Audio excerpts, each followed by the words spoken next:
Baik, bismillahirrahmanirrahim. Assalamualaikum warahmatullahi wabarakatuh. Selamat pagi, siang, sore, atau malam, dimanapun, kapanpun waktu, Prof. Nurul melihat video ini. Perkenalkan, nama saya Salman Zaha. Hari ini akan mempresentasikan ide tesis yang akan saya angkat untuk memenuhi kebutuhan menggapai gelar MBA dari FEB UGM dan juga sebagai jawaban untuk ujian akhir semester mata kuliah RMIC. Penelitian yang akan saya lakukan adalah analisis optimalisasi kualitas layanan pada Hotel Grand Suri Malioboro. Seperti yang kita tahu, pada saat ini sektor pariwisata adalah salah satu sektor yang berkontribusi pada ekonomi suatu negara, di mana di sini Song Ling et al. Menjelaskan bahwasanya Beijing adalah salah satu kota yang menjadi faktor pendorong pertumbuhan ekonomi di China melalui kontribusi peningkatan PDB. Nah, dari situ Kementerian Pariwisata Indonesia itu menargetkan peningkatan wisatawan mancanegara sebesar 14 hingga 16 juta pada tahun 2025. Tujuan dari peningkatan ini adalah untuk meningkatkan produk domestik bruto atau PDB di sektor pariwisata sebesar 4,6% dan nilai devisa sebesar 19 hingga 22,1 miliar USD. Nah, Yogyakarta adalah salah satu kota yang menjadi destinasi wisata karena kaya akan budaya dan sejarah yang menjadi daya tarik tinggi untuk wisatawan. Nah, pariwisata di Jogja sendiri pada saat ini terus berkembang pesat dinilai dari makin meningkatnya akomodasi khususnya penginapan di Yogyakarta. Hotel atau penyedia jasa akomodasi adalah komponen penting dalam sektor pariwisata, di mana faktor kualitas dalam memberikan jasa atau service ini sangat sensitif pada sektor hotel atau sektor penyedia jasa akomodasi ini, karena kepuasan pelanggan itu sangat bergantung pada kualitas jasa yang diberikan. Nah, salah satu untuk mengukur dari kualitas jasa yang diberikan adalah metode service quality atau ServQual. Itu adalah salah satu metode yang menganalisis jasa yang diberikan khususnya pada sektor perhotelan. Nah, service quality itu menghubungkan ekspektasi pelanggan dan dengan aktualitas jasa yang diberikan oleh hotel atau jasa akomodasi itu sendiri, di mana sampai Yo et al. Menjelaskan bahwasannya hotel yang mampu merealisasikan ekspektasi pelanggan dengan pelayanan jasanya itu tuh biasanya memiliki peningkatan kinerja yang bagus gitu. Nah, selain itu ada juga model Kano yang digunakan untuk memahami ekspektasi pelanggan dengan melakukan klasifikasi dalam 5 kategori. Yang pertama ada must be, one dimensional, attractive, indifferent, dan reverse. Baik, kita masuk ke rumusan masalah, di mana Hotel Grand Suri ini setelah saya lakukan interview dengan manajernya, pada saat ini untuk menganalisis service atau service yang mereka berikan itu menggunakan dua strategi. Yang pertama ada melihat dari aplikasi seperti Traveloka dan Agoda. Yang kedua itu biasanya mendapatkan feedback langsung atau masukan langsung atau keluhan kepada staff atau resepsionis. Nah, di mana Humin et al. Itu menjelaskan bahwasanya analisis saintifik ini diperlukan untuk memahami berbagai dimensi kualitas pada layanan dan juga fasilitas seperti reliability, responsiveness, assurance, empathy, dan tangibles, di mana dimensi-dimensi ini itu telah banyak dilakukan di dalam penelitian dan terbukti efektif untuk menggambarkan kepuasan pelanggan terhadap layanan yang diberikan gitu, sehingga dari Hotel Grand Suri Yogyakarta sendiri memerlukan analisis saintifik terhadap kualitas layanan yang diberikan, tidak bisa hanya bergantung pada rating dan juga keluhan yang diberikan langsung oleh tamu atau customer gitu.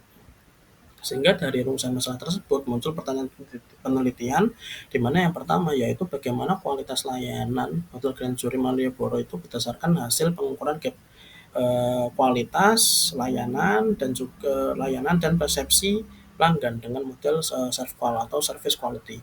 Yang kedua, atribut apa aja yang menjadi unggulan dan perlu dilakukan perbaikan untuk meningkatkan kualitas layanan dari Hotel Grand Suri Malioboro itu sendiri.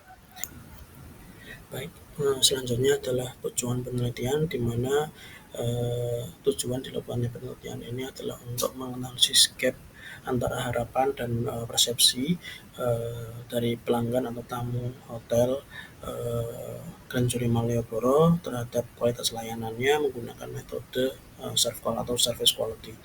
Yang kedua yaitu mengidentifikasi atribut-atribut layanan apa saja yang menjadi unggulan dan yang memerlukan perbaikan atau dilakukan perbaikan untuk meningkatkan kualitas layanan pada Hotel Grand Suri Malioboro menggunakan metode Kano. Nah, dari pertanyaan tersebut muncul manfaat penelitian. Yang pertama yaitu bagi akademisi menjadi salah satu referensi terkait dengan analisis penggunaan metode Sarpal dan model Kano khususnya dalam hospitality. Yang kedua bagi praktisi hasil ini bisa digunakan untuk kebijakan strategis atau keputusan strategis, mungkin adanya service yang perlu diperbaiki atau ditingkatkan. Nah, kita masuk ke literatur gap artikel. Yang literatur pertama yaitu penelitian yang dilakukan oleh Ding et al. Di mana Ding ini menganalisis kualitas layanan Airbnb di Malaysia menggunakan metode Structural Topic Modeling dan Modified Survival Questionnaire atau MSQ. Nah, selanjutnya ada penelitian yang dilakukan oleh Nunko, di mana penelitian ini itu menganalisis kualitas layanan terhadap kepuasan pelanggan hotel terkhusus di Afrika berdasarkan klasifikasi hotelnya. Jadi misalnya ada hotel bintang 1, 2, 3, 4, dan 5. Nah, di mana metode yang digunakan adalah PLS-SEM, MGA, dan IPMA atau Important Performance Map Analysis. IPMA ini adalah modifikasi dari Important Performance Analysis. Selanjutnya ada Mohsin et al. Di mana Mohsin ini menganalisis layanan hotel di Lisbon dengan metode IPA atau Important Performance Analysis, di mana scope atau salah satu yang diteliti adalah turis yang mampu berbahasa Inggris. Nah, selanjutnya ada penelitian yang dilakukan oleh Lai dan Hitchcock, di mana penelitian ini itu dilakukan di hotel-hotel mewah di Makau dengan metode IPA yang dimodifikasi dengan Kano, di mana hanya ada 3 faktor yang digunakan yaitu basic, performance, dan excitement factor. Selanjutnya ada penelitian yang dilakukan oleh Davas dan Cyber, di mana Davas dan Cyber ini menganalisis kepuasan pelanggan terhadap layanan hotel secara simetris dan asimetris. Nah, metode yang digunakan adalah penalty reward contrast analysis, yang dimana metode ini juga memodifikasi 3 faktor Kano, yaitu basic, performance, dan excitement factor. Nah, selanjutnya ada Berli Palacio, di mana Berli Palacio ini melakukan penelitian berdasarkan layanan tambahan yang diberikan oleh hotel untuk memberikan certification apakah berpengaruh terhadap certification pelanggan. Nah, metode yang digunakan ini adalah interview dan analisis ANOVA.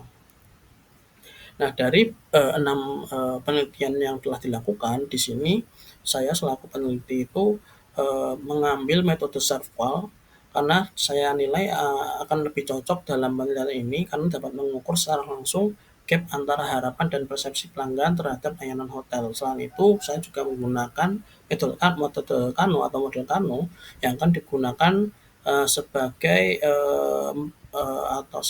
digunakan untuk memperkuat hasil dari Serval itu sendiri. Jadi nantinya bisa mengetahui layanan apa yang sekiranya sangat menjadi kepuasan tersendiri bagi tamu dari Hotel Grand Suri Malioboro dan perlu dilakukan perbaikan. Baik, ini adalah alur penelitian yang akan saya lakukan. Yang pertama mulai dari dilema perusahaan, yang selanjutnya lanjut ke rumusan masalah, dan lanjut ke tinjauan penelitian, yang kemudian turun menjadi literatur, yang dimana nanti muncul dari gap artikel seperti yang sudah dibahas sebelumnya, dan selanjutnya turun menjadi ke desain penelitian, di mana desain penelitian yang saya lakukan adalah case study karena pada dasarnya ini melihat langsung atau case langsung dari kualitas layanan yang diberikan oleh Hotel Grand Suri Malioboro. Selain itu, penelitiannya ini juga deskriptif kuantitatif gitu. Nah, selanjutnya ada objek penelitian. Objek penelitian yang saya lakukan adalah melihat dari kinerja layanan dan Hotel Grand Suri Malioboro. Untuk metode pengumpulan datanya, saya melakukan 2 pendekatan yaitu observasi dan survei. Nah, untuk analisis datanya saya menggunakan metode SERVQUAL dan Kano. Nah, untuk pertama yaitu metode analisis data atau survival, di mana survival ini menggunakan 5 faktor atau dimensi untuk mengukur suatu pelayanan. Yang pertama ada tangible atau bukti fisik, yang kedua ada reliability atau keandalan, ketiga ada responsiveness atau daya tanggap, keempat ada assurance atau jaminan, yang kelima ada empathy. Nah, dari 5 ini itu nanti akan muncul 5 gap kesenjangan yang dapat menghambat kualitas pelayanan dalam metode survival yang nantinya akan digunakan untuk menganalisis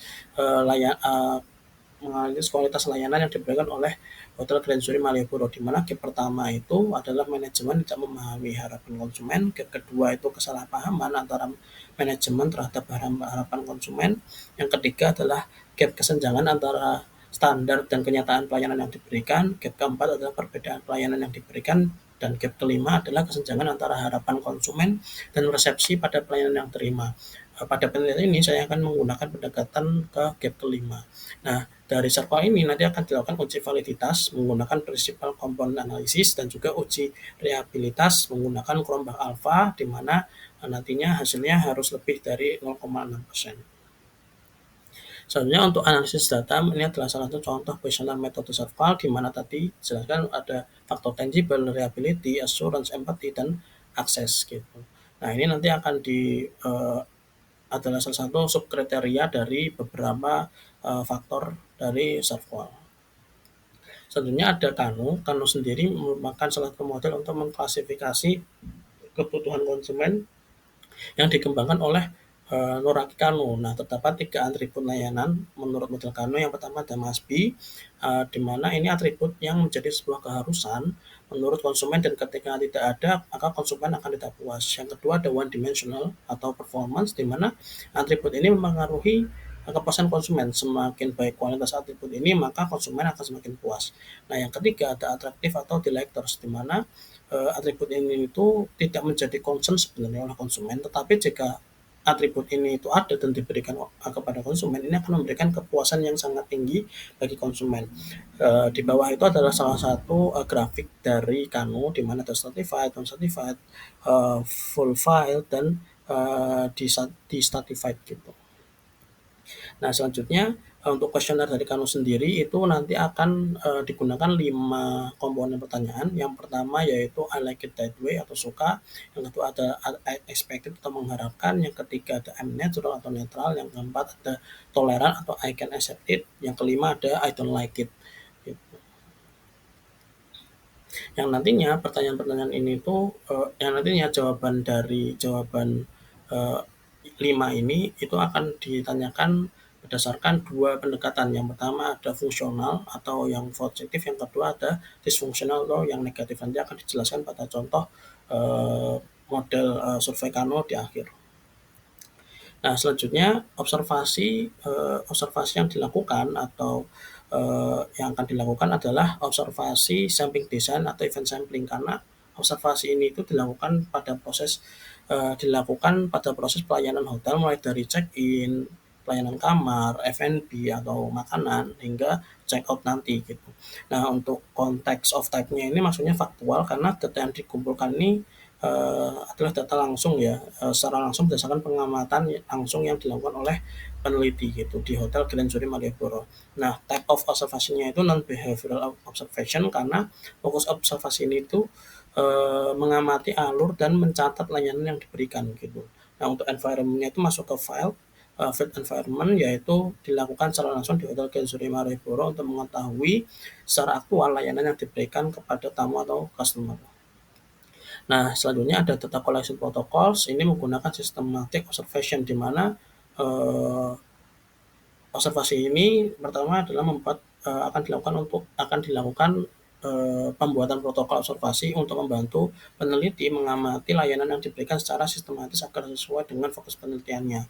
Yang kedua, untuk observer preference-nya ini masuk ke direct, karena peneliti itu harus langsung datang di Hotel Grand Suri Malioboro untuk mengamati aktivitas layanan yang diberikan secara langsung agar mendapatkan data yang akurat dan valid. Yang ketujuh terakhir adalah observation concealment-nya itu masuk ke non-concealment, di mana observasi ini itu dilakukan setelah mendapatkan izin dari manajer Hotel Grand Suri Malioboro dan dilakukan secara terbuka. Nah, untuk protokol observasinya hanya satu, karena memang observasi ini dilakukan untuk memvalidasi pertanyaan-pertanyaan kuesioner yang sudah disiapkan sebelumnya sebelum datang ke field atau tempat atau objek observasinya, yaitu Hotel Grand Jury Malioboro, di mana tujuan spesifiknya yaitu untuk mengidentifikasi seluruh jenis layanan yang dilakukan oleh Hotel Grand Jury Malioboro. Untuk tema observasinya adalah observasi dilakukan langsung terhadap front office, housekeeping, room service, F&B, fasilitas umum, dan lain-lain. Nah, untuk objeknya adalah Hotel Grand Jury Malioboro Yogyakarta, untuk waktunya adalah di sekitar bulan Juli. Untuk sifat observasinya yaitu studi non partisipatif dan non keberlakuan atau record. Untuk kodenya adalah OS1. Nah, kita masuk ke survei. Untuk survei sendiri di sini yang pertama adalah sampling design, menggunakan sampling design dengan optionnya yaitu purpose sampling. Karena survei ini tuh dilakukan kepada tamu yang telah menginap di Hotel Grand Jury Malioboro karena sesuai dengan tujuan untuk mengukur kualitas pelayanan dari hotel itu sendiri. Yang kedua adalah content of types, itu optionnya adalah menggunakan faktual dan perseptual, di mana data yang dikumpulkan itu berdasarkan pengalaman dan persepsi tamu gitu terhadap layanan hotel, eh, serta preferensi layanan menurut tamunya itu sendiri. Yang ketiga ada survei methods, itu menggunakan self administrated survey, di mana survei yang dilakukan itu membagikan kuesioner kepada tamu yang diisi secara mandiri tanpa campur tangan peneliti ataupun manajer hotel. Nah, agar hasilnya objektif gitu. Yang keempat terakhir adalah environment-nya itu dilakukan secara langsung di Hotel Grand Jury Malioboro. Nah, ini adalah protokol surveinya teman-teman, di mana yang pertama adalah mengukur gap antara ekspektasi dan juga realita yang didapatkan oleh eh, tamu di Hotel Grand Jury Malioboro, di mana ini khusus untuk Sarval, seperti yang sudah dijelaskan sebelumnya, ada tangible, reliability, responsiveness, awareness, dan empathy. Nah, di sini itu objeknya seperti sebelumnya yaitu Hotel Grand Jury Malioboro, untuk waktunya di sekitar bulan Juli, untuk sifat surveinya adalah self-administered dan non keberlakuan gitu. Nah, yang kedua adalah mengidentifikasi atribut layanan berdasarkan preferensi tamu. Ini untuk model Kano, di mana ada 5 atribut: atribut must be, atribut one dimensional, atribut atraktif, dan atribut indifferent. Nah, ini untuk tempatnya sama, masih sama, Hotel Grand Jury Malioboro, waktunya juga sama, dan juga sifat surveinya juga sama. Nah, ini adalah salah satu contoh survei atau service quality untuk Serval, di mana di sini akan dibagi menggunakan skala Likert dan akan dibagi sesuai dengan faktornya seperti tangible. Ini contoh dari survei untuk tangible. Sebenarnya ini adalah salah satu contoh survei untuk model Kano, di mana di sini akan ada dua pertanyaan, yaitu pertanyaan fungsional dan pertanyaan disfungsional, di mana pertanyaan fungsional ini menanyakan jika layanan yang diberikan itu sesuai gitu atau sesuai dengan harapan. Sebagai contoh, untuk WiFi kencang gitu, bagaimana perasaan Anda jika hotel menyediakan WiFi yang kencang gitu. Nah, nanti jawabannya ada menggunakan skala Likert seperti yang sudah dijelaskan sebelumnya, ada 5 dimensi: saya sangat senang, saya mengharapkannya, saya tidak peduli, saya bisa mentolerirnya, yang terakhir adalah saya tidak menyukainya. Nah, dari pertanyaan fungsional tersebut akan disandingkan dengan pertanyaan disfungsional, yaitu bagaimana perasaan Anda jika hotel menyediakan WiFi tetapi WiFi-nya ini lambat. Nah, akan untuk skala jawabannya juga akan tetap sama. Ya, mungkin sekian presentasi yang bisa saya sampaikan untuk ide tesis yang akan saya lakukan. Kurang lebihnya mohon maaf. Billahi taufiq wal hidayah. Wassalamualaikum warahmatullahi wabarakatuh.